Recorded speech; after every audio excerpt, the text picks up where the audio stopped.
right, awesome. Hey, everybody, welcome to this episode of Today with Jared James. I think it's episode 138, but it is not just any old episode. I almost wish this was episode 100 or 200 or 300, but it's going to feel like that. As many of you know, I don't do a lot of episodes with other people. I don't do a lot of podcasts with other people other than my wife, really. And but today is a very special episode.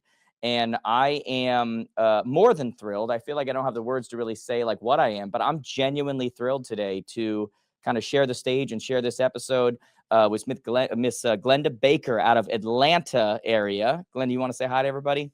Hello, everybody. I have to tell you, I'm so excited that you invited me. I moved my schedule around to be here with you just because I love what you're doing. And you're exactly right. I am just so passionate about our industry, and my head spins around and snot flies out of my nose when I see us being taken advantage of. So I'm so excited to chat it up with you and chop it up. So let's get started. Do you know what's so funny is that you say that? And so when I messaged you the other day, I sent you this message because I was like, I had so many people send me your video. And we're going to talk today, guys. We're going to talk about the Zillow lawsuit. And there's a reason why I'm covering this one and doing it with someone else in particular. I think this is a big deal. And so we're going to talk about the Zillow lawsuit. We're going to talk about, what it means. We're going to talk about what it means for the industry. We're going to talk about what it means for the agents and brokers involved. We're going to talk about, probably the future of our industry. We're going to probably talk about video and those things. We're going to have some fun as well. But it's so funny when I messaged you the other day and I was like, hey, are you available? And you're like, I'll make myself, just tell me a time, whatever. And I told you a time and you're like, let me get back to you tomorrow. In my head, I went, oh, she's moving stuff around. Like, this is cool. Like, she's moving stuff around. And so from myself and from our audience, who I think we share a lot of audience as well, thank you so much. Seriously, that's so cool. For anybody who's not aware, by the way, so you are the queen of real estate video. And I think that is, I think there's a lot of truth in that. And so I think there's a lot of people who follow both of us. But for anybody who doesn't, who's like one of my people who are on my platform right now, who doesn't follow you, give them like a 30-second who you are. I think in a moment they're about to know, but like, how would you explain yourself in a quick time frame? So my name is Glennda Baker. I'm a real estate agent in Atlanta, Georgia. I have been selling real estate since Jesus was a baby, so like 33 years. And I do a lot of short form video, and it is basically sugar and spice real estate advice. I am the Dear Abby of real estate. And hopefully some people in your audience will know who Dear Abby was. She was a columnist, and you wrote in, you asked questions about a lot of different things, and she gave you honest advice. And so I give advice to buyers, sellers, investors, and other real estate agents about how to buy, sell, and invest, and how to be a better real estate agent. And I am super passionate about our industry and about just leveling us all up and protecting us. As you know, Aunt Glitter, the Dear Abby of real estate, I want to protect our industry. And that's basically, I say what everybody wants to say, but they're afraid to say it. And I guess I'm at an age and I'm at a point in my career where I don't need to play nice anymore. So I just call it like it is. Weed out the riffraff. You either like me or you don't.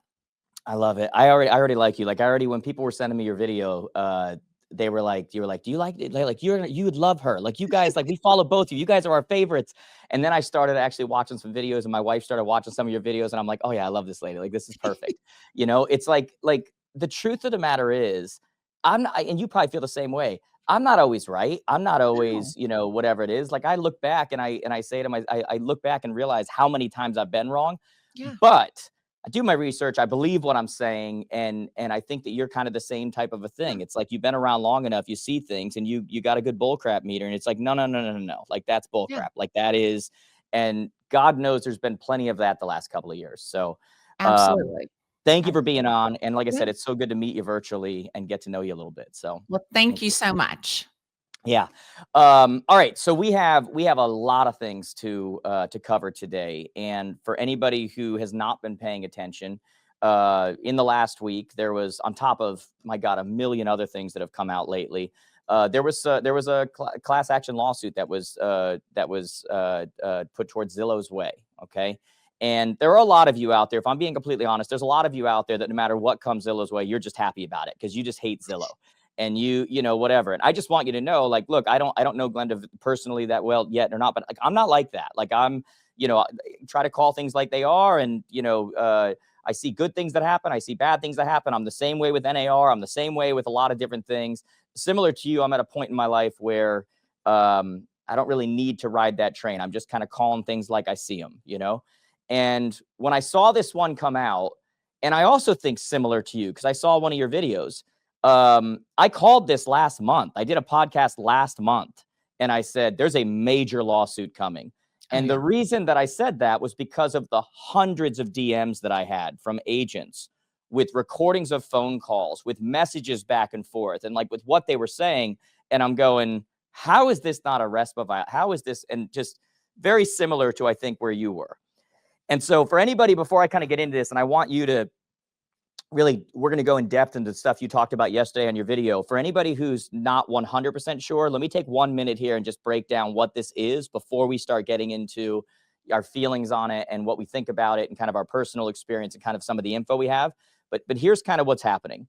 Zillow right now is facing a class action lawsuit that claims that the company used its powerful lead generation programs to steer homeowners towards its own mortgage business and rewarded agents who went along. And I'm going to be honest, you and I are going to talk about this. That last line worries me, and we'll talk about that.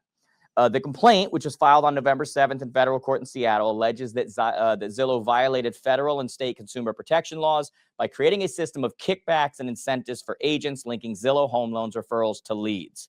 Specifically, the lawsuit claims that Zillow's actions violate the Real Estate Settlement Procedures Act, which is known as RESPA, as well as aiding and abetting breaches of fiduciary duty by real estate agents. That's a big deal. And for anybody who's wondering why, like for me personally, I think that that's an issue when it comes to RESPA. Under RESPA Section 8, kickbacks and referrals, there's 3 specific things that are mentioned. You cannot pay or receive a thing of value in exchange. A thing of value, by the way, that's called leads. In exchange for referring a settlement service business, which includes mortgage originations.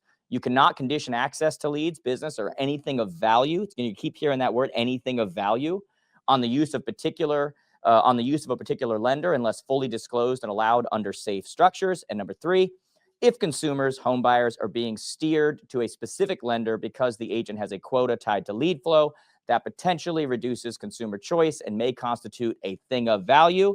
The lead access exchange for a referral. Okay. So before we get into it, I want to say one more time, I'm not personally anti-Zillow. I'm for competition. In fact, I'm the guy that says that competition either eliminates you or makes you better. I'm the guy that believes in the entrepreneurial spirit and believes that, you know, most people who get upset at companies they're competing with, it's because they're getting their butt kicked by those companies. And losers look at them and go, you know, complain and want them gone. You know, it's kind of like freedom of speech. Like if you can't beat somebody, like get rid of them. Like, I don't want to hear it. Like shut it down. It's the same kind of a thing. I believe that when you start seeing somebody come into a marketplace and win, you learn from them and you add to your tool belt what it was that they're doing. And I feel like that about Zillow, and I feel like that about a lot of places. But I also, when you start seeing what I believe is happening now start to happen, I also believe we have a responsibility to kind of call that out and say, well, wait a second now, you know, this doesn't seem right. And so that brings me to our guest today, because you made a video yesterday, and I have to tell you as well, as we get into this video, what I loved about this video was that you did it from your car. And you're like, my hair's doing this and my whatever. And I felt like you were like the female version of me. I'm like, that's exactly what I would do. Like, that is exactly what I would do. Right. And so can you just kind of walk us into, and then I'll kind of jump in with questions and whatever, like, what was this video? What were you detailing? Why were you detailing it? Like, what are kind of your thoughts that you kind of communicated in this video? So Jared, you know, I do these posts from the Porsche, from my car, and I had started them back in 2017 because I had gotten whacked out with an inspector. And just when I am all wound up, I know myself well enough that I need to get it out.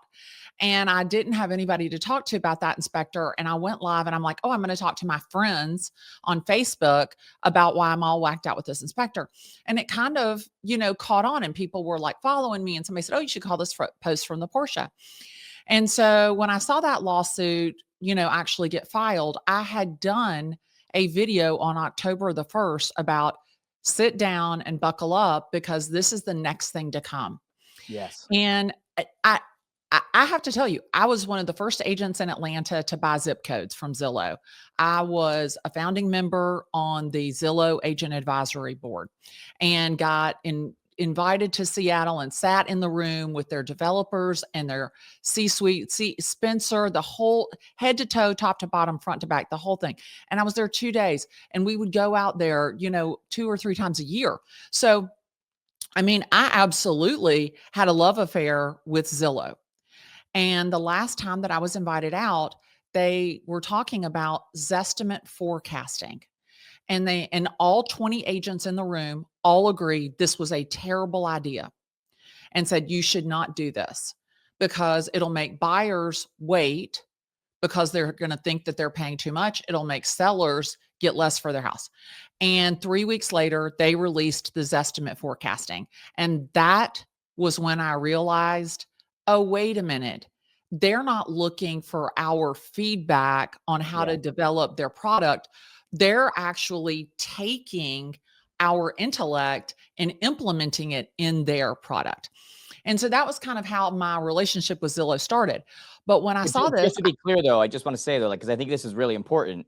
You didn't start off as some hater or some whatever. Like, you're on the advisory board. You're like, let's go, let's do this. You just started kind of looking around going, wait a second now. Like, I've spent hundreds of thousands of dollars on leads with them. I absolutely was never, ever a hater, but I was like, wait a minute, 2 plus 2 doesn't equal 4 here. And so, but I continued. I continued to spend money. Even after I withdrew from the agent advisory board, I continued to spend money. It wasn't until that October 16th, 2018 meeting that I came back to Atlanta and said, hold on a second. We have a problem. We have got to stop using them. And I went from $7,000 a month to $500 a month to zero. so wait, you had that initial thought back in 2018.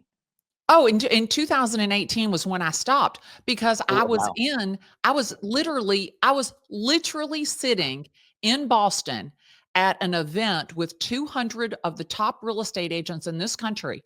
And Greg Schwartz says to this agent, she's like, and she's ready to go after him because she's spending 25 grand a month for leads for her team. And her leads have dropped 70% in a heartbeat. And she's ready to go after. I want an explanation. Why is this happening? Obviously, something has changed. And he said, if you don't like the way we're doing things, keep your 25,000. I've got $1 billion in the bank. I don't need your money. And I mean, there was an audible gasp. And as soon as he said that, I was like, oh, ooh, wait a minute. This is about to get spicy. And like many agents, you're in a conference, you take pictures of the slides. And so literally, I took the picture of the slide. It goes into his slide deck. This is how Zillow is changing. This is what we're going to do. I have the slide with Greg Schwartz standing next to the slide that says exactly what I said on my video. And that is that when the consumer calls or clicks Connect Agent, they think that they are calling Zillow. And real estate agents are horrible at answering the phone. So we're going to have the concierge service pick up the phone, always answer the call, and do a live transfer to elite agents. And we are going to send leads to those elite agents based on their integration of software and services provided by Zillow. And that's back in 2018. October 16th, 2018 at 1:16 p.m. in Boston. And I have the slide with Greg Schwartz standing next to it. I have it on my phone. Like, so this is not some bullshit that I made up. This is not some exaggerated story. There were 200 agents. And like you, I've gotten hundreds of messages from agents that are absolutely, it all depended on how many deals we sent to Zillow Mortgage. We had to put every showing through showing time. We had to write the offers through Loop. We had to put everything into Follow Up Boss. Now, just a side note, before I get too far down the track, I want to stop right there and I want you to listen to this because yesterday Andrew Flancher, who, and I think I'm pronouncing it the right way, is the CEO of Real Scout. Great guy, good product, is interviewing Errol Samuelson. Yeah, I haven't seen the interview yet. Okay, so I had the opportunity to hear him speak in Inman in March, and he says, so when you click terms of service and you agree to be beta tested, they are using AI in search to see how long the photo dwell time is. So that was my introduction to Mr. Samuelson. But Andrew interviews him yesterday, and he says verbatim that you can download your sphere from Follow Up Boss and delete it. Okay, you can download it and you can delete it. Not you can delete it from Follow Up Boss, but you can download it and you can delete it. Okay, little play on words there. And so I said, please listen carefully to what he said. He specifically said you can download it and you can delete it. He never said you could delete it from Follow Up Boss. I want to see it in writing where Zillow says that. Show me the receipts. And Andrew responds back and he goes, they have it in writing. I said, so let me make sure I'm really, really clear. You expect me to believe that Zillow paid $400 million up front for a CRM that we can all go in and delete all of our data out of? Like, do I have dumbass written on my forehead? I mean, I'm a real estate agent. I don't know how much it costs to create a CRM, but I damn sure think you could do it for less than $400 million if it's empty. The data is the value. The data is the value. So you're going to tell me that every real estate agent using Follow Up Boss can go in and delete their data, and Zillow's like, oh, okay, see ya, bye, bullshit.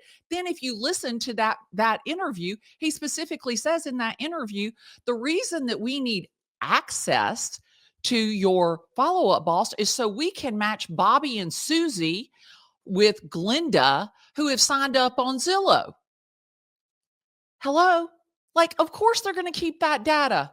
Like, that's so stupid. But this is the thing, is that, and they're creating their super app. And I have been for years saying, wait a minute, they own the mortgage company, they own the search, they own the agents, and they own the title. Because here in Atlanta, they picked one agent who was doing 35 deals a year, give her 1,200 listings, and she's got to use their lender, their title, everything. So they're not only looking to control the transaction, they're looking to profit from every single arm of the transaction. And the only way they can do that, and they've told you, we're creating our super app to make an unbelievable client experience.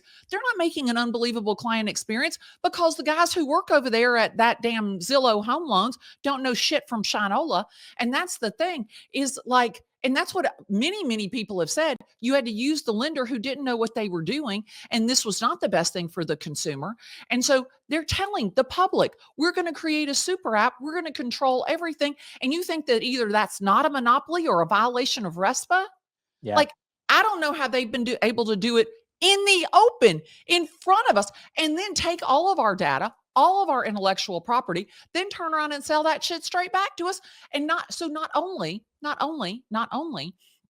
have we given them the data, we've paid them to then turn around and access our data. Like, do you understand how much Follow Up Boss cost a month? Yeah. Like, do you know how much dot loop costs a month? Do you know how much showing time costs a month? We're not only giving them the data, we're paying to give it to them. So yes, my head does spin around, snot does fly to my nose. I'm so worked up about this.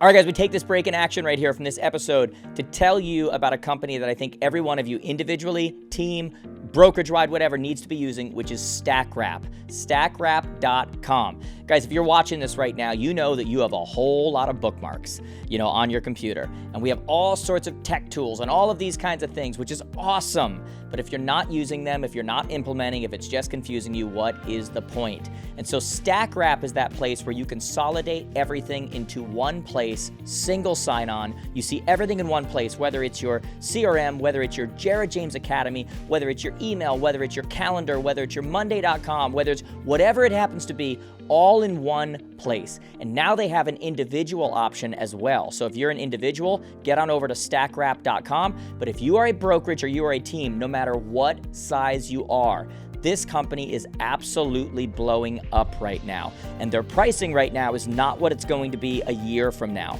So if you have a team of 10, a brokerage of 3,000, a whatever it happens to be, head on over to stackwrap.com, talk to one of their reps, and get going. I promise you won't regret it, especially as a brokerage or a team. You can actually see what your people are doing. You can see heat maps of where they are. There's so much you can do. Go check them out. You won't regret it. stackwrap.com. Yeah, but here's the crazy thing too. It's and this is when I started to pay attention, because I was getting all these, well, obviously I've been paying attention the whole time, but when I started getting all these messages from people, well, first off, I started getting messages with literal recordings of phone calls. Oh yeah. Of like what reps were saying to them that was contrary to what was being put out in the public.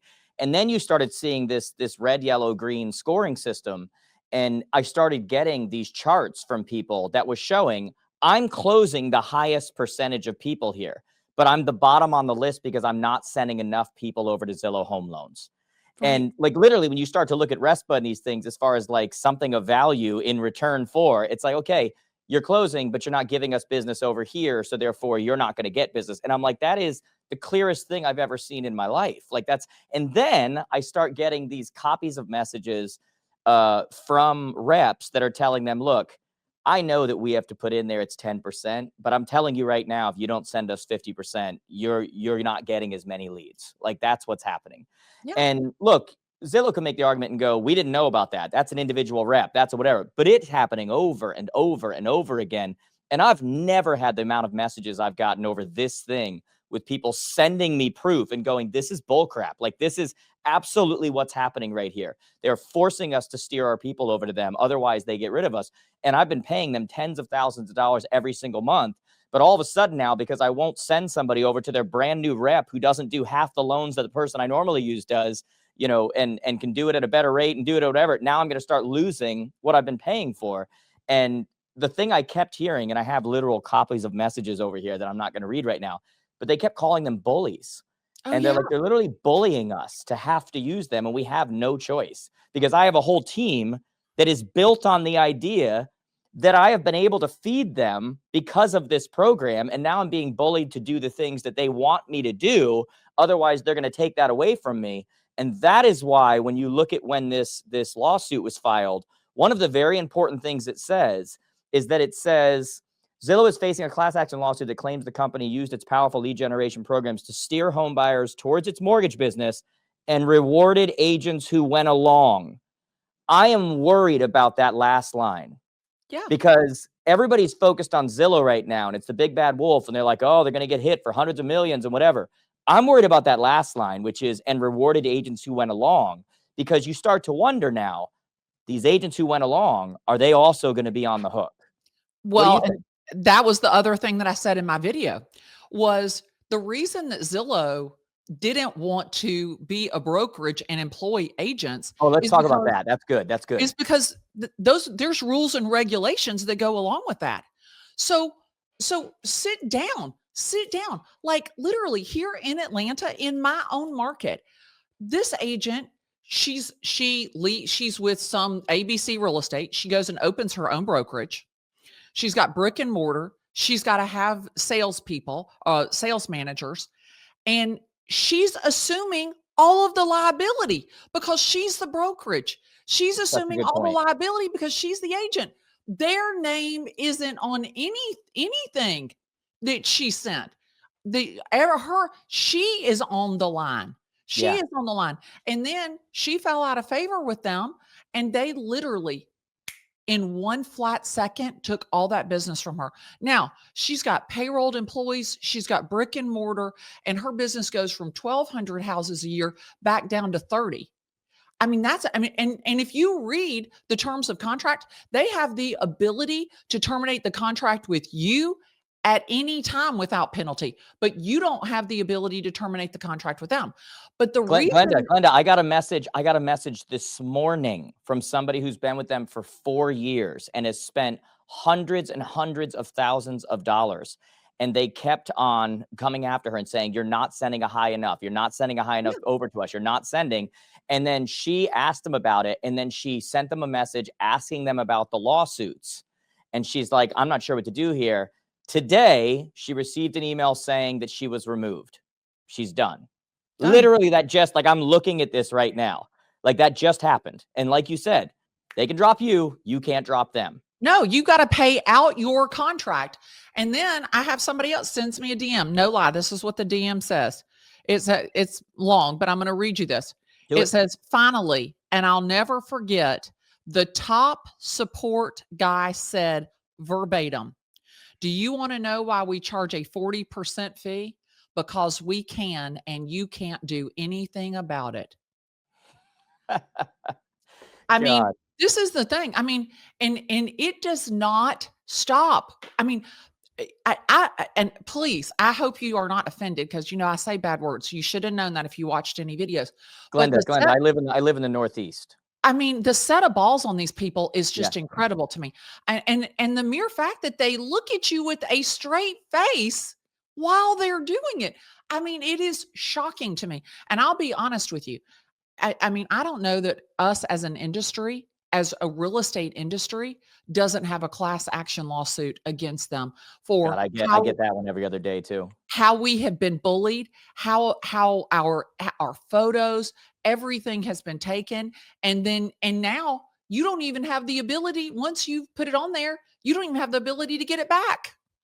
Yeah, how about this? I got another message that I just got from someone today, and it said from the Zillow rep. This is what from the Zillow home loans rep. This is what they said to them, to the agent.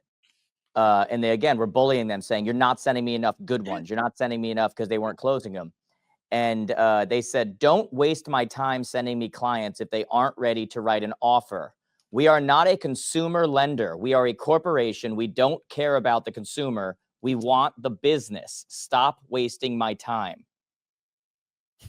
Like, now, by the way, Glennda, you and I have both sold a lot of homes in our days. If a lender spoke to us like that, how many more times would you use that lender? Yeah, never. Never. And just that fact alone, the fact that that agent is going to go back and keep sending them, shows that they're being steered, like shows that they've got them, like you said, by the gonads. Because if a lender talked to any of us like that, we'd be like, you know what? Good day. Have a good day. Like, we're done. Like, we're done with this. We're whatever. But they have no choice. It's like subservient to the master. You know, it's just, it's mind-boggling to say the least. But anyway. And the fact that they think that the rules don't apply to them. And they think that they can get out of all of the liability that they have based on the fact that they're the behemoth. They're bigger than anybody else. I mean, it is so shocking to me, just the nerve and it just doesn't stop. It just does not stop. I remember I was at a dinner in Las Vegas and I was sitting next to Rich Barton, and he said to me, he goes, "The best day of my life will be when there's never another real estate agent that I have to deal with." Ooh.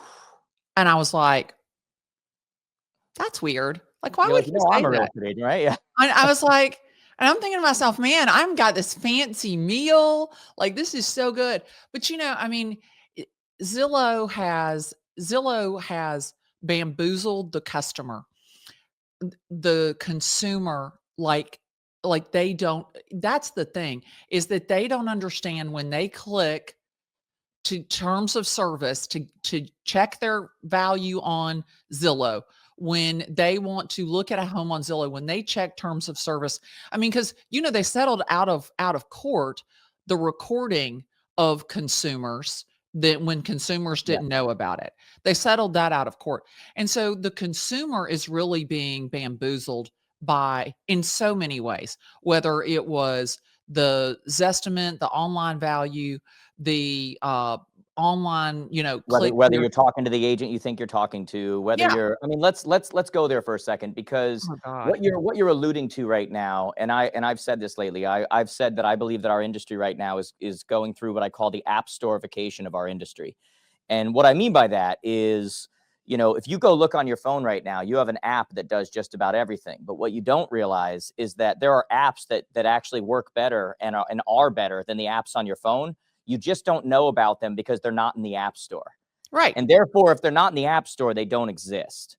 And when you start to look at, you talked about the super app, and it, Glennda, it boggles my mind when I mention this from the stage and I talk about the super app and I talk to a room full of realtors and I start talking about the super app and they are glossed over and they have no idea what I'm talking about. 25% of Zillow users right now use the super app. Within a couple of years, they want 75%, which is an end-to-end system, which is no different than Rocket, Redfin, Mr. Cooper, which is no different than Cador. Like, it's no different than all of these places trying to build an ecosystem, because we live in the economy of convenience. This idea that just because you take care of your clients, they're going to stick with you forever is nonsense. Like, they will forget about you in a second if you don't exist in the ecosystem that is created. And so you look at this and you talk about, like, yeah, they're like glossed over. They don't even know, the consumer doesn't know what's happening. Agents, what is your feeling? Because you look at the super app, right? And even very recently, they stopped, even when you go to log into .loop, it's not called .loop. Now it's Zillow Workspace. Yeah. Like, these things are going away now. Like, now they're putting it all together. We're completing the ecosystem. The plan Right. is, you know, whatever. And so what is your thought? I got a lot of thoughts on this, but I brought you on, so I want to hear from you. What are your thoughts on the whole super app ecosystem, Rocket, Redfin, you know, Mr. Cooper, like, you know, what are your thoughts on this within the industry? What are your thoughts as far as how agents are responding? Do they even realize it? What do you think? Like, that's a broad question, but let me hear Okay. you. So first off, let's start with Zillow and the combining of all of these software platforms. Yep. So the what they've done is they've literally had us beta testing and showing them the best the best apps, the best platforms to do our job. Showing Time, the best showing app. Loop, Yeah. the best document management. Follow Up Boss, the best Yeah. CRM. And so they've really learned, beta tested and developed their super app on our back, on our experience, on our They put engagement. together the Avengers of consumer experience. Absolutely, by us. I mean, it's just Yep. it's insane to me. So the thing about it is buried somewhere on page 273 of the terms of service is you agreeing to this as a real estate agent. And I'm telling you right now, I guarantee you that somewhere in their Zillow Workspace app that it says that you no longer, anytime you put data in there, you no longer own it. Period. I'm telling you, it says that somewhere. Well, I you don't, know what happens is they'll say, for example, within Follow Up Boss, for example, you know, they'll say that you know, they have access, they're allowed to, if it's also a Zillow user, meaning they have a yeah, Zillow account. And my thing is, like, what consumer looking to buy a home today does not have a Zillow account? Like, exactly. that is blanket across the board, just about everybody. And again, I want to stress this again. Kudos to them for being that good and figuring it out and everything Yeah, else. I'm just saying to the rest of the industry, wake the frig up. Like, yeah. Wake up. it's, you know, like, Stop you're it literally right grabbing the knife and stabbing it in yourself. Like, Yeah. But again, remember in Follow Up Boss, you can download it and delete it. yeah, Because we paid $400 million for an empty CRM. yeah. But I It's all digress. data. Yeah. But then you look at Rocket and Redfin and Mr. Cooper. So I have mortgages. I have mortgages that are serviced by Mr. Cooper. Yeah. And every time that I log into Mr. Cooper, it Yes. says, "Are you thinking about buying, selling, or refinancing?" So the race to the consumer, which both of these entities have captured, is the race to the consumer, getting to the consumer before the real estate agent. Because Glennda, I have literally, I have companies I work with right now that have private equity breathing down their neck, wanting to buy them and wanting to work with them. And it no longer has anything to do with their MRR, their ARR, like none of the no, revenue, nothing. They want homeowner data. They yep, want trigger points. They want yep, information. And by the way, not just any homeowner data, it is the side that the industry sucks at, which is post-close. Right. It's the other side. It's the side where, okay, you got your little one time. See, here's the difference. Our industry plays Tinder and they're playing eHarmony. Oh, yeah. And if you don't understand that, to everybody listening, probably better. But my point is, we have an industry who agrees with me, but then goes out and tries to get the one-timer. They're for one-night stands. And then you got this other company spending billions of dollars going, no, we're eHarmony. The money's in the marriage. Like, it's all there. And when you start to look at where they're focused right now, they're not focused on the one sale. They're focused post-close because they understand what I've been trying to get this freaking industry to understand for the past 15 years. All the value is lifetime. It's all post-close. The transaction doesn't stop at the closing. It starts at the closing. It is way easier to take one client and turn them into 5 than it is to take one lead and turn them into 1. Like, we've been screaming this from the rooftops. And now you have private equity and others and multi-billion-dollar companies going, yeah, that's exactly right. And all we need to do is we need to just little by little, even just on one trigger, they can work with you. Awesome. But because you don't follow up, you don't stay in touch, you don't really have relationship, oh, they're stealing my people. Nobody can steal what you're taking care of. And all we need is one time when they need a new roof or they want to refinance or they want, insurance or they need this or whatever it is, we get them into our ecosystem and they will never leave because it's convenient. Take this quick break from the podcast to talk about Mosaik. You've heard me talk about it before, but man, has there been changes. When you look at what's going on in our industry right now, whether you're an individual, but especially if you're a team or a brokerage, and you look at Rocket buying Redfin and then Mr. Cooper, and you look at the Zillow Super app and all of these things, you need to be asking, what do I need to do to compete moving forward? Because what they're doing is they're building end-to-end ecosystems in what I call the economy of convenience. And your people are going to go what's for convenient, not just who's taking care of them. And if you can't match them and you can't offer an end-to-end economy for them to actually operate in, then we're going to have a problem, right? And so this is your place to do it. One of the great things about our industry is that we come up with amazing tools, amazing tech tools. Problem is we have so many different ones, and every time we use a different one, we miss an opportunity to get a consumer used to the same one that they would then use post-close, which is where all the value is. So we have them use something for transaction management. We have them use something for e-signature. We have them use something for forms. We have them use something to make an offer. We have them use something, and it's all different, convoluted. Mosaik makes it very easy, all the way from search to property analyzation to making an offer to the forms to transaction management to a client-facing app to post-close follow-up, everything all in one place. And every time they use it along the path of getting their home or selling their home, they get more and more comfortable with it, which only adds to the option, to the availability, to the chance that they're actually going to use that thing post-close, which is where it all matters. It's branded to you. They know about you. You're giving them information they want. It's following up in ways post-close that statistically we know they want to hear from you. So if you're not using Mosaik yet, make sure you go check out Mosaik, mosaik.io. Get it for yourself, your team, your brokerage right away. And it's housed in one place, and it's very easy, and our industry is getting killed 1 second at a time like frogs in water because they're not recognizing all the values over there. Well, think about it. You upload the inspection into .loop. Yeah. Now they know how old is the roof, how old is the water heater, how old is the HVAC. Data. I mean, you upload the seller's property disclosure statement into .loop. You upload it into showing time. You upload it into your MLS, into CoreLogic. Right. You every bit of the value of the relationship with the consumer that we literally open the door to. Like I just had cupcakes delivered for somebody's birthday that bought a house from me. I literally did that. Where is their birthday?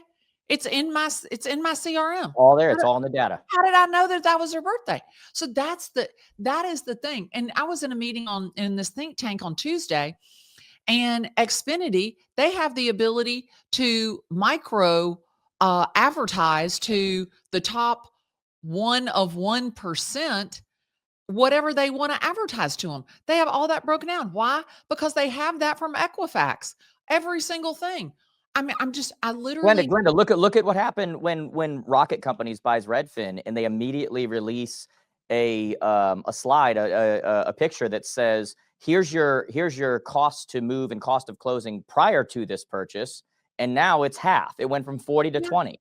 And why is it half? Because we can deliver on every part of the process, and we can right, give you discounts along the way because we're right. getting it as a whole. Yeah, Instead of you getting a quality person who does whatever, we've got reps over here in this boiler room that they'll take care of you and they'll do, whatever. And essentially that's what these companies are doing, is they're creating this system where it's like, hey, we don't need to get rich on one. We're going to get the whole thing. You right, may not get the most quality experience, but all of you are betting on the idea that your quality experience matters. What I'm trying to say is, if they get in the ecosystem, again, there are apps better quality, better service than the ones you're using. You just don't know about them because they're right. not in the app store. No different than when Uber started breaking the policies of Apple, and Tim Cook got on a flight to go over and talk to the founder of Uber and say, hey, you're the #1 app in the app store in the world.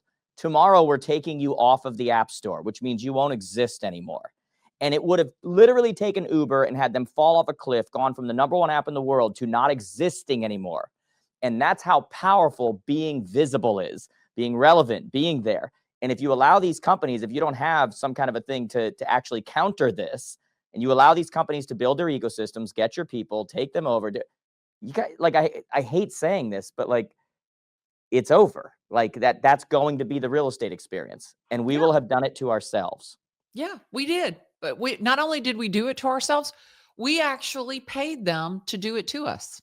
It's crazy. It's crazy. It's like loving being in an abusive relationship. It's It like, is. what are we doing here? Like, It what's, is. It it's is. crazy. But anyway, I think everybody listening can hear where we stand on this, and the fact that, I want to be clear again.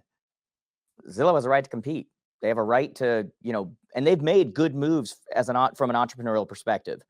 I mean, they are an amazing business model. Oh, They've and people who made work there love working there. they've made zillions of dollars. Zillions of dollars. I mean, you really think about how the business model that they created and how they did it and getting us to pay for our own demise. I mean, it's nothing short of genius. I mean, Brilliant. you got to give them the flowers where they are deserved. I mean, Yeah. and those are planted all on the graves of real estate agents. But it's look, the entrepreneur in me respects it, like goes, wow. And for anybody who's followed me for any amount of time, you guys know I am not a Zillow hater. I have gone years and years and said, learn from them, learn from them. The reason why you hear me speaking up now is because now I'm seeing evidence that it's not a fair playing ground Yeah. anymore. Mm-mm. That there are, things being done, like I gave an example of earlier today, early on this podcast, and I said, hey, if we had a lender talk to us like that, not only would we not use them, nobody we know would ever No, use them. no. And yet the fact that you're still forced to shows that relationship is not equal. It's not fair. It's not capitalism. It's not like, oh, the best wins. That is forced, Yeah. right? But you're supposed to say, thank you, sir. May I have another? Like, it's just one of those types of relationships. But Jared, I'm going to tell you, I think that the next thing that you are going to see is I think that you are going to see the real estate agents, and you and I both know these large teams that the majority of them have been running only Zillow Yes. leads. Yes. You and I both know that those agents, those independent brokerages, I hope they made a shit ton of money selling all those leads because Because it's they are about gonna to come to need a it in close. attorney fees That, because God, you know what's funny? I knew you were going to say that. And in my head, I'm going, God, I hope she's wrong. Like yeah, I'm but I not. don't disagree with you though. That's the Yeah, problem. We have become an industry where it's not about what's right anymore. It's ultimately about what can you win in court? Like yeah. what can you like that's really what it comes down to now. And that's really unfortunate. And so I knew you were going to say that. And like I heard you say that the other day. And in my head, I'm just going, God, I hope she's wrong. God, Yeah, I hope I'm so. not wrong. I'm not wrong, and I'll bet you $5 on November the 14th at 2:42 PM Eastern that I'm right. I'm Yeah. right as rain. And I'm gonna tell you, and you can write it down, that Glennda Baker said, within 12 months, I guarantee you that those super teams that were those Zillow flex teams, they are gonna be drawn into these class action lawsuits, and that the brokerages that they were with, if they were not independent, I hope you are Yeah. ready to write the check. God, And I think that you yeah. could lose your license. I'll be honest with you.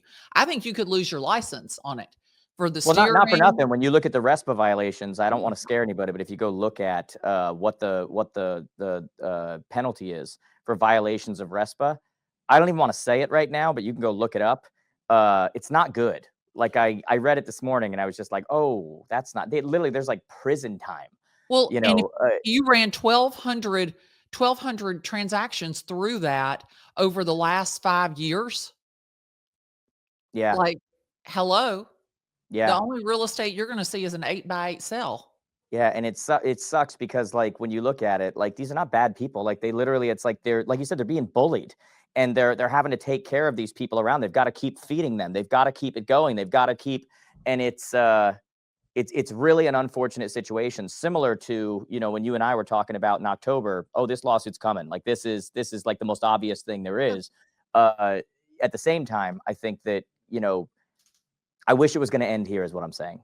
Yeah. I I wish it was going to wonder end here. I wonder if this is gonna go down as the Real Estate RICO Act. Oh, that's interesting.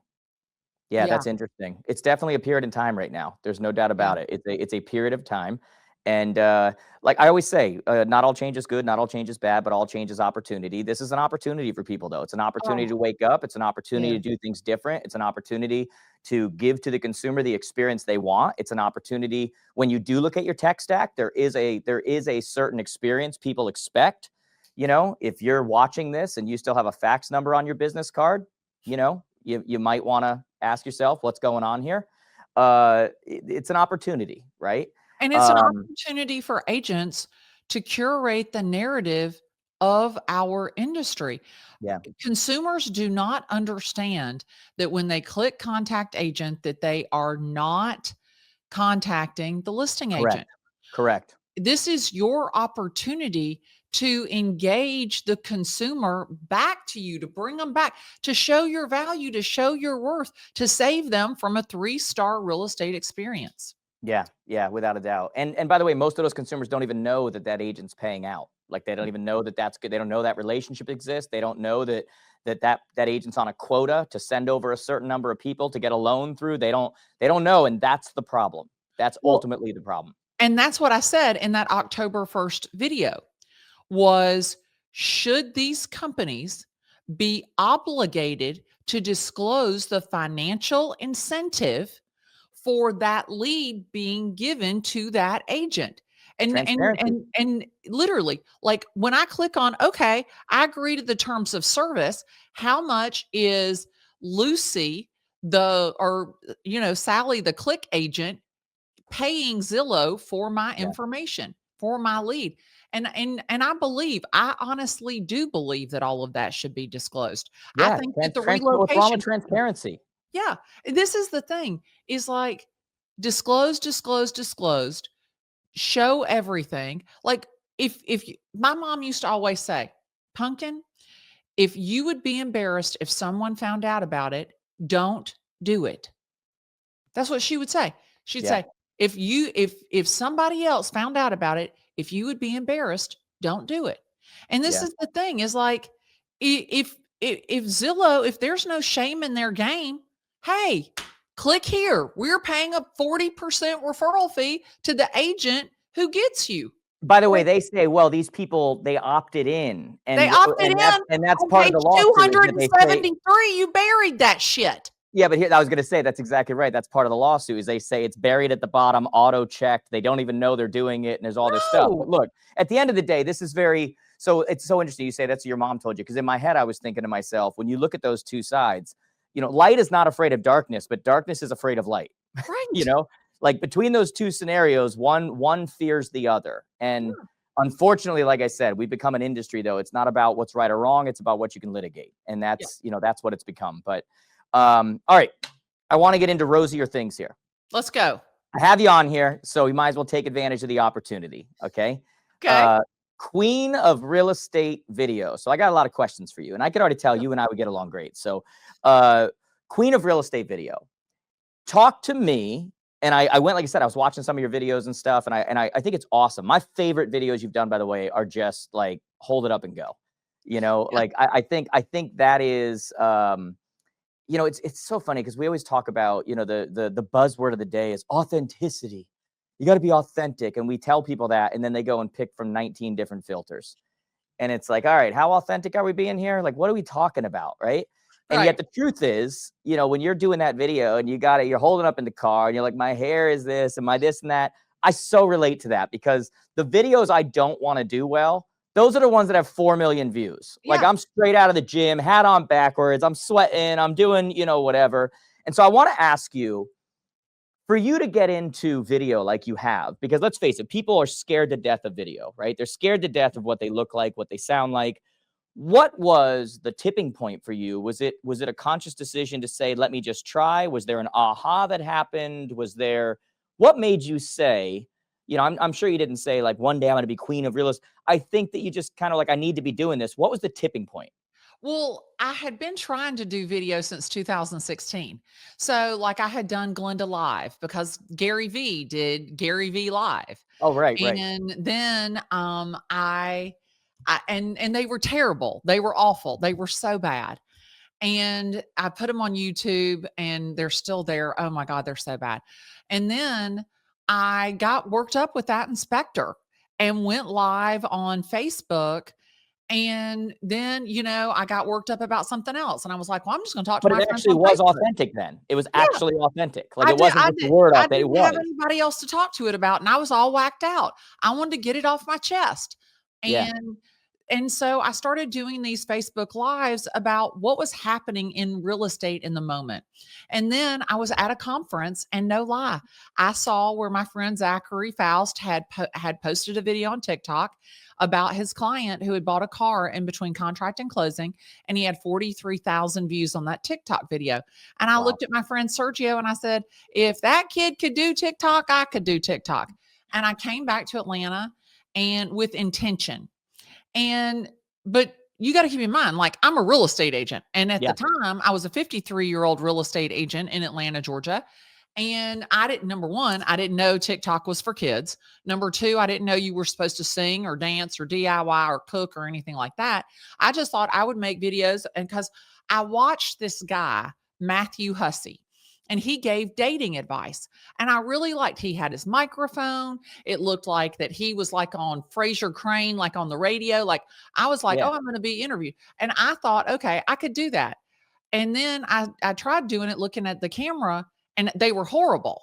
And I was like, because there was a script, and I was like, but that's not how I sound. Like that's not what I would say. And Glennda, can I just tell you, because I'm going to forget this. I have to tell you this. When I first started doing like video, like trying to do video, I was hired by like a speaker bureau or whatever. And they tried to put me in a hotel room and like make videos. And there was a, what do you call it? Where you read the words, the teleprompter. Yeah. There was a teleprompter. When I tell you the special kind of horrible I was, the speakers bureau, people don't even know this. They dropped me.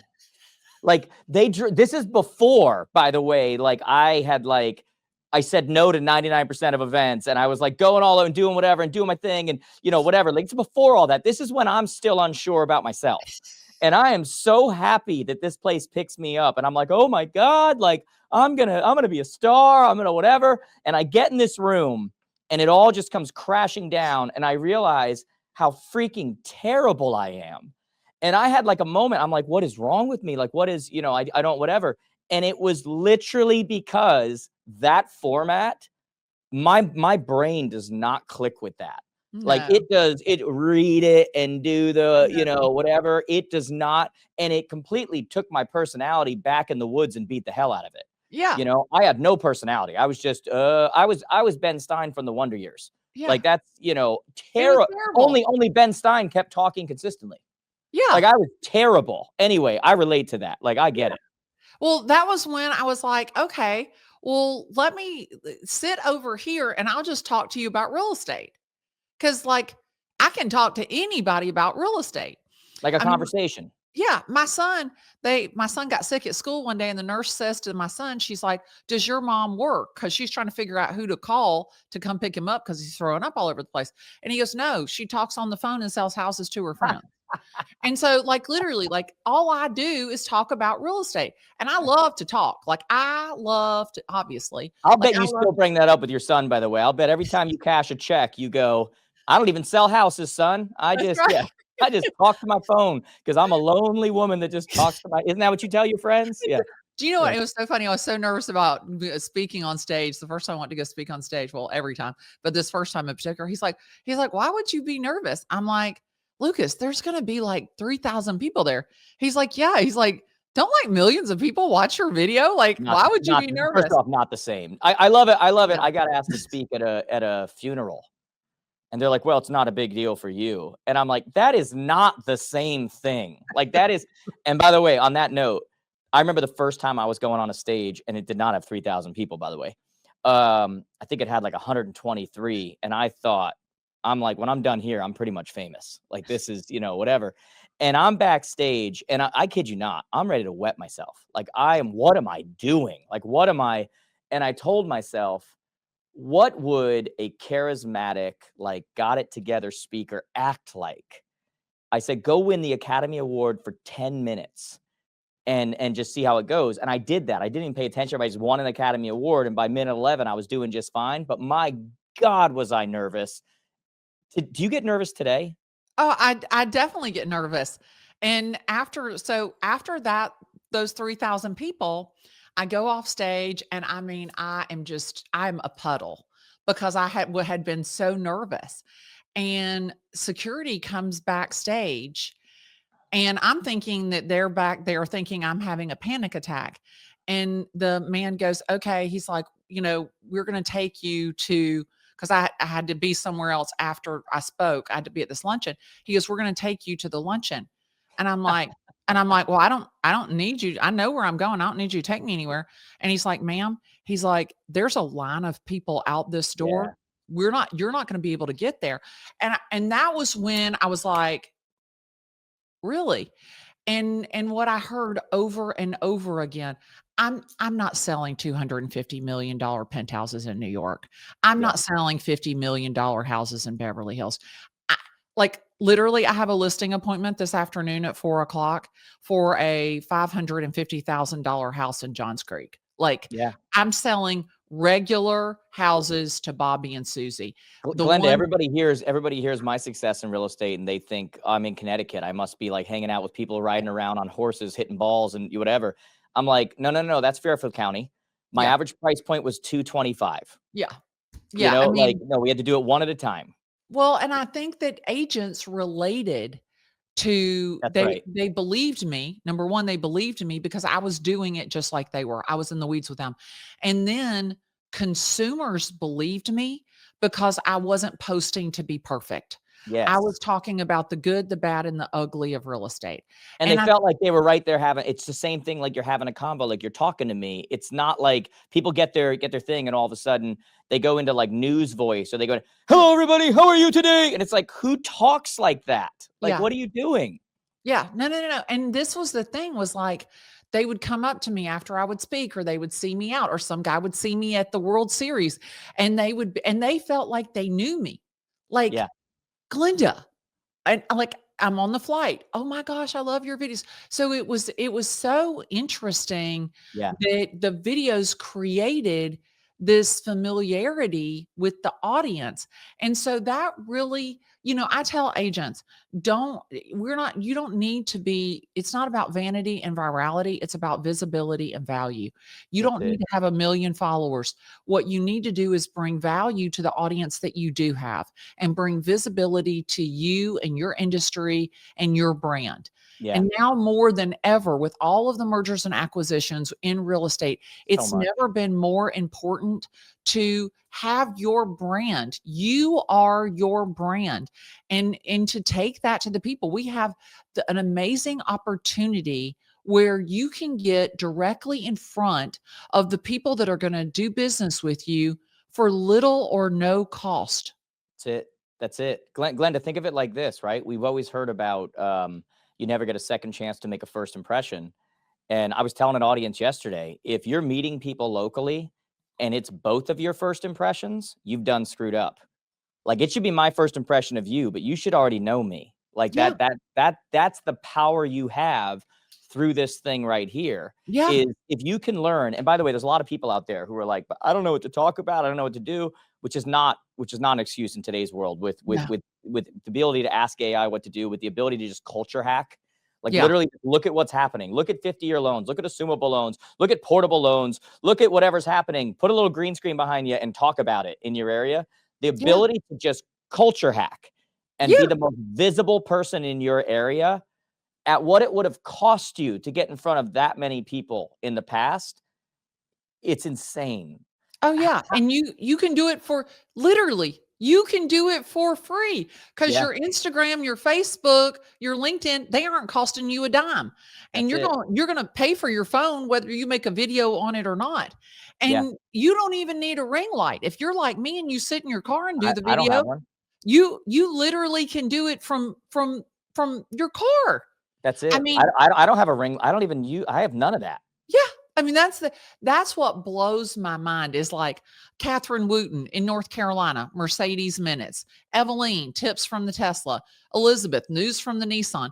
Like, you have the ability to Yeah, curate the narrative of your market in real estate. Like, why would you not do video? Because somebody who sucks, somebody who is a shitty ass real estate agent, and we yeah, already know who she is, talking about her mother's Bush in the 80s, like yeah, she's getting more followers than you are, and you actually have something to say that's valuable.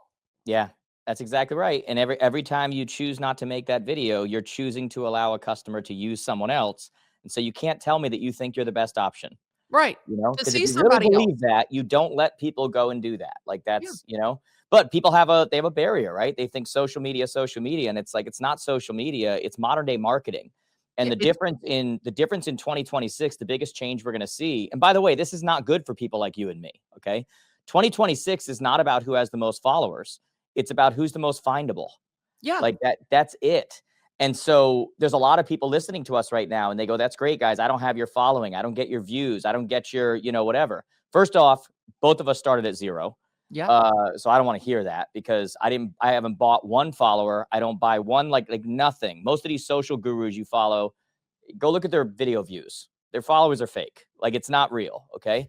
But it doesn't matter because moving forward in 2026, the platforms want their customers to have a good experience. And the way they do that is by delivering local information at the time that they need it. That's interesting for what it is they're looking for. And so 2026 is not about who's the most followed. It's about who's the most findable. And how Right. do you make yourself findable? You deliver. I love what you said, visibility and value. I say all the time, visibility trumps ability. Like, it's not about who's the best. It's about who's an option. But then you give that value side, it's a beautiful thing. So please excuse this quick break from your episode for me to let you know about Jared James Academy. Guys, if you are watching this right now and you are not in the Academy yet, what are you waiting for? The Academy is literally the best value in real estate. And that's not just me saying it, that's our members saying it. I got a message the other day from someone the other day and they said, I feel like I'm ripping you off. And that's because the Academy is only $99 a month or $1,097 for the year. And all of it is a complete tax write-off. I'm right now in the middle of doing a complete series on AI so that you know how to get discovered, how to use it to be efficient. Then we're going to talk about planning for the next year. Then we're going into a multi-episode series session series on getting listings. Like, for $99 a month, guys, if you follow me, if I'm a voice you listen to, this is something that you can't afford not to be in. You need to be in the Academy. Go to jaredjamestoday.com/academy. If you're watching this and you're like, oh shoot, what does it come with? Guys, me personally, I do 2 live training sessions every single month. And if you can't be there, then they're going to be recorded. They're available on your dashboard. They're available on your Jared James Academy app. You can watch them on demand. We have notes for you to download with exactly what I talked about, exactly what you need to do, all of our template scripts and dialogues. We've got trainings from our coaches on very specific topics. Like literally, guys, this is the best value in real estate. If you're not in yet, you need to be there. jaredjamestoday.com/academy. Let's get in there as we head into the new year and make sure that you have not just your best year ever, but let's make sure that your career goes to a whole different place. I'll see you in the academy. How do you, by the way, this might be an easy answer, but like, how do you come up with your content? Like, how do Well, you decide? Do you have like a set time you're doing things? Are you like keeping notes in a certain place? Are you like seeing things and writing it down? Are you like, what's your process? so like, can you see that? Okay. Yep. So that says 2025 video ideas. Yep. Love it. It's a Google form. Another thing that's free. It says idea, link, reference, or source, notes or caption summary. So, oh, I saw this. I think this is could make a really good video. This was the link or source to take me back and remind me, jog my memory. This is what I want to say about it. And here are the notes for the videographer right there. I Submit love it. goes into my Google Sheet, open up my laptop, make the video. Easy peasy lemon squeezy. Now, and that's the thing is like, oh, but Glennda, you sell a lot of houses. You've got a lot of stories to tell. You've got a lot of, things to share. Okay. You haven't sold one single house. You don't know anything about real estate. Well, why don't you call your title company or your lender or your attorney and say, what are the things that you're seeing in contracts that are the most problematic, that Yeah, make the contract written the best, that that's right. it always is a red flag? Find out what it is and then sit down in front of your phone and make a damn video. That's the thing is like like you almost don't have an excuse, Yeah. but we are entering into a zero click ecosystem. Hmm. It goes back to being findable. Yeah. And so caption rich videos, LinkedIn videos, Instagram videos, TikTok videos with captions that are rich in content. What are you talking about? What are the buzzwords? What are the keywords? Then you have a blog. The written word is what is findable. So your Google reviews are not findable on AI. Yeah, I've been telling people that But like crazy lately. Yep. sit down, you can actually cut and paste all of your Google reviews onto your website. You can also put over 100 Google reviews on your website. That's So 100. Yep. so when somebody says, I want to work with a real estate agent in Marietta, Georgia that has over 100 reviews, guess what? It says on my website, Glennda Baker has over 100 Google, 200 Google reviews or however many. And then train your people. When you ask for a review, what do you need them to say? The best real estate agent, the Right. best real estate agent in Marietta, the best real estate agent in Atlanta. Glennda helped us buy. Glennda Baker helped us sell. Use your name. That is, and no, oh, but Glennda, doesn't it need to say that you're with ABC Real Estate? No, no. People don't do business with ABC Real Estate. They do business with Glennda Baker. And So that's the true. thing. Most people don't even know what brokerage I'm with. And Yeah. this is the thing is I do tons of agent to agent referrals. Agents from Sotheby's, EXP, Real, Century 21 in Whoever. Yeah. Iowa, in Indiana, in Michigan. And I'm not with any of those brokerages, but they know me from my videos. Yeah. That's God. I can't stress. So like, you don't know this about me, but I'm kind of changing up how we do our training and coaching. And we launched our academy because I wanted it to be affordable to people. I also wanted to train myself. Like I wanted actually people to get me and to hear me and do whatever. We now have the tech to be able to do that. Right. Yeah. And so the last 4 sessions, we've been doing nothing but AI searchability and findability, like step by step showing them, here's what needs to happen. Here's where it goes here. Here's what, that's why I said, it's not about who's the most followed. It's who's the most findable. We're now entering a world where that matters now. Yeah. And beyond just what's on your website and, linking back to your reviews and what's the bio say within your platforms and what's the, all of that stuff. Your videos, you mentioned it very clearly, the days of like the hashtags and all that stuff. It's about the words you use in your video. They're all transcribed. So Right. like when you're saying that stuff, like you should even be asking your GPT or whatever, hey, I'm making a video about blah, blah, blah, blah, blah. What are the keywords you're going to look for? What's the most findable by you and your AI buddies that will make me more likely to be recommended, in the area above and beyond the ones you normally do? Use those words. Like that's what they're looking for. They're scanning the internet and they're looking for it. It's such a great point. And the answer engine optimization. Are you answering a question? Yeah. And everybody teased me. They said, "Oh, if you just put hashtag real estate, nobody's going to find you because there's tons of real estate agents. If you put hashtag Atlanta real estate, nobody's going to find you." I challenge you, go on TikTok, put in Atlanta real estate. I'm on every single page that you scroll. Right. Like I do hashtag Google Glennda. Why? Because I wanted to train Google that Glennda is spelled Love that. Glennda. And now you don't even have to put in my last name. Like you just put in Glennda. Yeah. That's it. And it'll come up. And so that's the thing is like, you need to think like you think as a consumer. So I want to buy star sweaters. So what do I Google? Star sweaters, star dresses, star skirts. And so I do it for a couple of reasons. Number one, to help me find what I want to buy. But number two, so then it'll find me when I'm not looking, because that's when I find the best stuff, right? And that's the exact same thing. We are working with a buyer right now that literally was looking on Instagram for Atlanta real estate. Like she put in the search Atlanta real estate, and what came up? My video. And then later on, when she wasn't looking for Atlanta real estate, what video was suggested to her? My video. And that is where that zero click ecosystem is coming into play. And that's all that 2026 will be. It will I be love that. the I love year that. of that. Look, at the end of the day, making great videos isn't going to guarantee every single time you're going to get clients from it, but not making videos is going to guarantee every single time you won't get videos from it. I mean, get clients from it. So what are you doing? All right, I have a couple more questions for you because I know you have a listing appointment. So I'm going to rapid fire you a little bit. All right. I read that you have a female only real estate team. Now I was raised by a mom, so I get that. Now, what's the whole female only thing? Are you, is that like part of your brand? Is that like part of your, I'm like learning at the same time right now. Well, it's not necessarily Is part it of on purpose or is it just kind of like what happens? it's just what happened. I found that a lot of men didn't want to work for a super strong woman.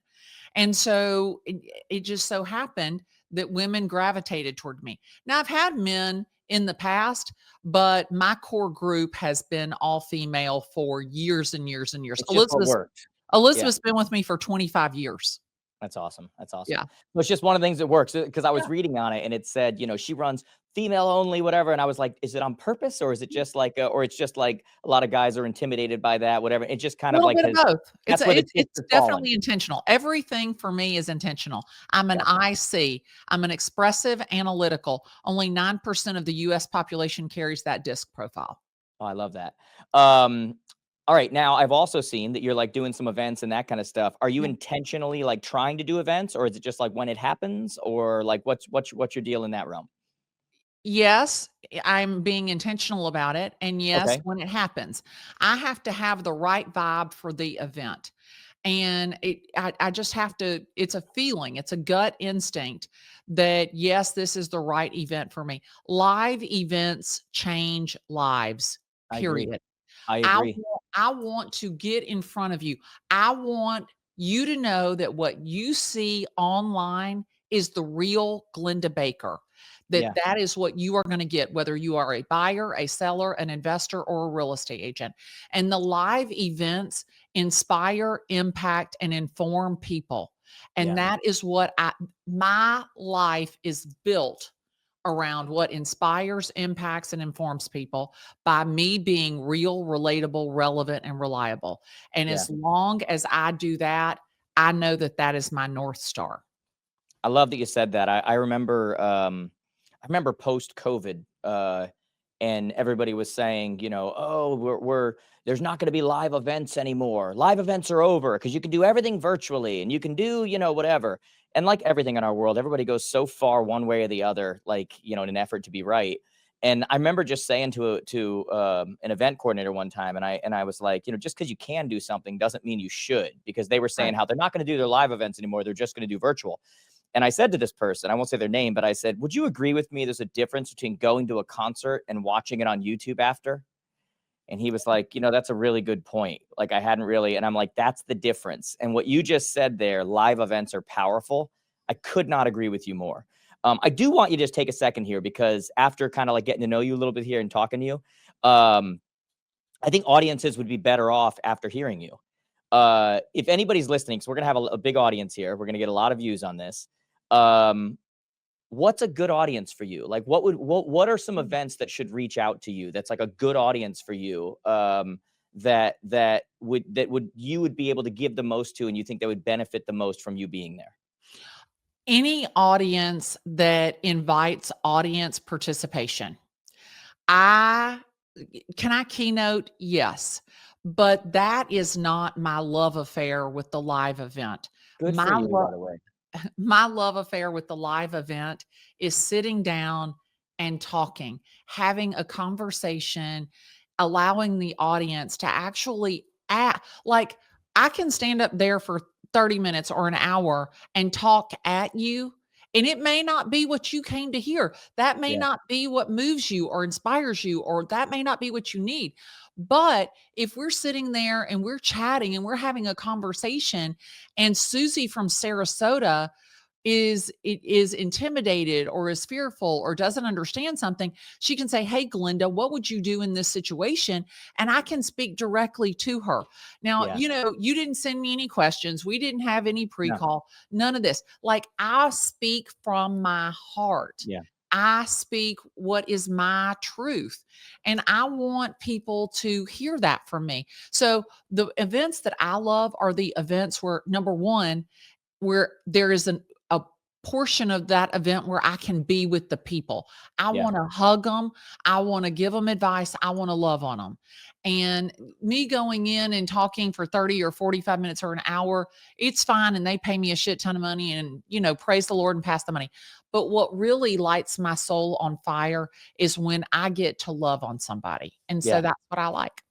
Good for you for recognizing that. That's why I said good for you when you said it, because my strength actually is the keynote. It's the Yeah. going at it. My personality shines, but I will tell you, I've added like a Q&A element lately, and it's like my favorite thing. It's like, I feel like we get the most value because you like hear from them. Here's what we want to hear about, or you get deeper into something you said. Yeah. But that's really good. I think you're going to get some calls for some events, which I think is awesome. Before we close it out, because I know you have a listing appointment, how can people get a hold of you, or just say thank you to you, or follow you, or whatever they want to do? Like, how can that happen? So hashtag Google Glennda. You just, whatever's your platform of choice, you can find me anywhere. I do have one ask, and that is, I am in Dancing Stars of Atlanta, and I am dancing for the Alzheimer's Association. And I would be so honored if you would just, you know, make a donation to it's 100% tax deductible. It goes to the Alzheimer's Association. I dance on May the 9th, but we are at year-end giving, and it would just mean so much to me if I dropped a nugget, if I You have a gave link? you a pearl. I have a link, I have a QR code, I have everything. So Okay. Do you I want will to send put it it here? to Or do you want to just have them do it on your like, where do you want to put it? Because I can have them do both. I can have Tom drop it right here in the chat, and then we can also send them over to you wherever you are. You put it on wherever you put it on. Okay. Bring it over there. Bring it over there. Tom, can you see that? Not yet. Okay. We'll grab the link after and we'll put it in the thing, because we can't see what I'm it going is. to text. I'll text it to you. Yeah, do that, and then we'll throw it in there. Perfect. Okay, Perfect. that sounds great. Awesome. All right. Well, God, we have got, hang on here a minute after we close out. I'm going to say goodbye to you before we leave. I'm getting you out of here a few minutes early. That way you're not late to your appointment. Okay. But guys, we've been watching this here, guys. Obviously, this is going to be an episode of Today with Jared James. We'll have this afterwards. We'll put it on the podcast. So wherever you watch or listen to podcasts, it'll be up on our YouTube. It'll be on every place that you listen to podcasts, obviously. Spotify, and everywhere else that it goes to. But I would love it, guys, if in the chat right now, you could just kind of give some kudos over to Glennda for coming out and not just doing this with me and talking, but quite frankly, like the way she's talking and the things that we're talking about. A lot of people won't do that. They just kind of stay in the background and they don't want to cause any waves and they don't want to. And I think our industry is better when it has voices that, whether you agree with them or not, you believe them. And I think that is lacking right now because, and what I mean by that is, I feel like, Glennda, you're a voice where it's like, some people are going to agree with you, some people are going to disagree with you, but this is where I feel like a bit of a kinship to you. You know that when we say something, it's not being controlled. We're not hiding. We're not doing whatever. Like, we are, like, this is literally what we see and we believe. And I think that we need to protect those voices. So give her some kudos in the comments, guys. Go give her a follow. She's an amazing follow, very straight shooter, fun, says the quiet things out loud, which, I appreciate. So give her some kudos, guys, and just a round of applause. Hit that like button, share it, let people, and just give her like a bit of a round of applause. But Glennda, thank you so much. Seriously, this was awesome. And I feel like we could go on for hours more. We could have. I'm looking at the time and I'm going, wow, it's gone. Where did it go? Okay, awesome. But love you guys. Give it a like, give it a comment. We'll have this up on the podcast very soon, said Tom. Very soon. Okay. And if not, I'll give you his email and you can blow him up. All right. You can blow up his email and just be like, hey, where's the podcast? Not literally blow him up. All right. All right, guys. We love you. Glennda, thank you so much. Thanks, guys. See you guys.